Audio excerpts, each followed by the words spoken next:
The steak plates had hit the table one by one, a symphony of sizzle and scent. Juicy, pink, and steaming. They landed in front of my husband's cousins, his aunts, his sister. Then came the desserts. A decadent chocolate cake for one, a delicate creme brulee for another. The air was thick with loud laughter, the clinking of forks, and the raising of glasses in a toast I wasn't part of. Because in front of me, there was nothing, just a stretch of empty, white porcelain. My aunt leaned closer, her brow furrowed with genuine concern. "Did they forget your order, dear?" Before I could answer, my mother-in-law, seated at the head of the table like a queen on her throne, offered a smile that was all teeth and no warmth. Her lips were sharp, a weaponized curve. "Oh, I only order for family."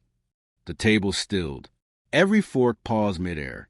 Every eye darted towards me, then away, as if my humiliation was a fire too bright to look at. I felt a familiar heat rise in my chest, a hot tide of shame and anger. But 8 years of practice had taught me how to stand perfectly still in a storm. I didn't flinch. I didn't cry. Instead, I turned my head slowly to the man beside me, my husband, the man who had held my face in his hands on our wedding day and promised I would never, ever feel like an outsider again. Am I family or not? I asked, my voice dangerously quiet. His jaw flexed as he chewed a piece of his perfectly cooked steak. He met my eyes. "Don't do this," he hissed, his voice low and dismissive. "Not here." And that was it. That was the moment the final crack in the dam appeared, and I knew the flood was coming. I had met him 8 years ago, when I was young and naive enough to believe that love could silence the call of bloodlines. His mother had smiled at me back then, too, but I see now it wasn't kindness. It was an inspection. I remember the way her eyes scanned my clothes, my posture, my shoes, as if she were calculating my worth like a volatile stock on the market. Still I tried. Lord, how I tried. I learned her recipes and cooked at her holidays. I washed her dishes until my hands were raw. I laughed at cruel jokes that had me as the punchline. I thought that if I just loved her son enough, she would eventually open the gates and let me in. But the gates remained rusted shut. Small cracks in my fantasy appeared quickly. The family photos I wasn't invited to pose for, their smiling faces a permanent reminder of my exclusion. The vacations booked without a word to me. The cruelest cut was my name being deliberately left off family group texts, only for my husband to show me the messages later, as if I should be grateful for the second-hand information. I told myself it didn't matter. He mattered. But then came the nights he wouldn't defend me, when he'd respond to my hurt with a shrug and a sigh. Silence became his weapon, his way of telling me my feelings were an inconvenience. And tonight, at this dinner, he had allowed his mother to erase me openly, publicly, and he had chosen a piece of steak over his wife. I should have been furious. But fury is loud, messy, and ultimately powerless. I have never been loud. My revenge has always been quiet, calculated, and devastating. While the rest of the table awkwardly resumed their meal, I swallowed the humiliation like a bitter pill, and I smiled. I even laughed at a joke his uncle told. They thought they had broken me. They thought I would sulk or cry or beg for a scrap of belonging. But they were wrong. I was already planning. The first move of my strategy was patience. I kept my seat at that table and every table after. I let them believe they had won, that I had accepted my place as the court jester in their kingdom. The second move was precision. Over the next few months, I built my independence in the shadows. I quietly diverted a portion of my income into a private bank account no one knew about. I researched property under my maiden name. Most importantly, I gathered evidence. I collected receipts, emails, and bank statements. Proof of every time my husband siphoned money from our joint account for his family's emergencies, which were really his sister's luxury shopping trips and his mother's ever-growing credit card bills. The third and final move was timing. I waited until my husband's business, already fragile, was on the brink of collapse.